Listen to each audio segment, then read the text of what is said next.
কোনো দেবদেবীর নয় বরং গ্রামীণ ব্যাংকের 1,05,00,000 গ্রাহকের সাথে প্রতারণার অভিশাপ ভোগ করছেন ডক্টর মোহাম্মদ ইউনুস। এমন মন্তব্য করেছেন গ্রামীণ ব্যাংকের প্রধান আইন উপদেষ্টা মাসুদ আক্তার।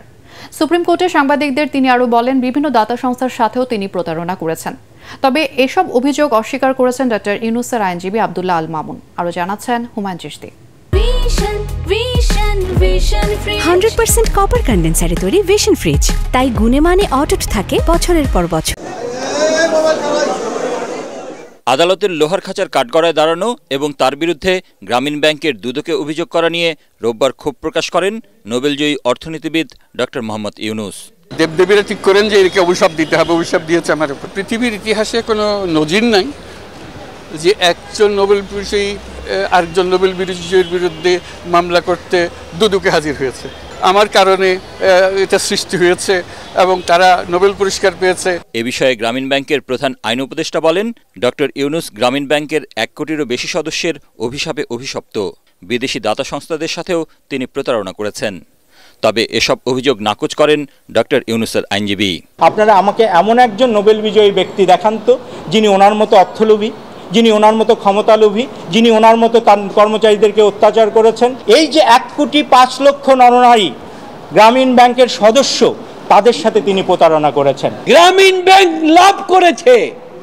ইউনুস সাহেবের পরিবার একবারে তার পরিবার নিঃস্ব হয়ে গেছে। একটা বিশেষ গোষ্ঠী বাংলাদেশের, বিশেষ করে আমাদের সরকারের উপরে ভর করেছে।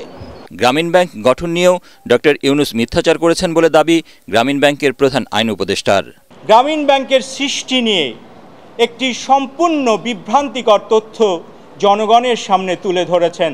চট্টগ্রাম বিশ্ববিদ্যালয়ের অর্থায়নে জনবলে ছাত্রদের অংশগ্রহণে এই রিসার্চ প্রজেক্টটির দায়িত্ব পালন করেন ডক্টর মোহাম্মদ ইউনুস। কৃষি মন্ত্রণালয় এই প্রজেক্টটির নাম দিল গ্রামীণ ব্যাংক প্রকল্প।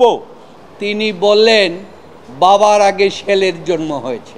ডক্টর ইউনুস যেই প্রজেক্টটা দিয়ে ক্ষুদ্র ঋণ প্রকল্প সৃষ্টি করেছে, ওই প্রকল্পটার নামই ছিল গ্রামীণ ব্যাংক প্রকল্প। গ্রামীণ ব্যাংকের প্রধান আইন উপদেষ্টা বলেন, পারিবারিক প্রিন্টিং প্রেসের জন্য ডক্টর ইউনুস 30 থেকে 40 ভাগ বেশি দরে 100 কোটি টাকার কার্যাদেশ দিয়েছিলেন। তার দুর্নীতি ও স্বেচ্ছাচারিতার অসংখ্য প্রমাণ বেরিয়ে আসছে বলেও মন্তব্য করেন তিনি। হুমায়ুন চিশতি, এটিএন বাংলা, ঢাকা।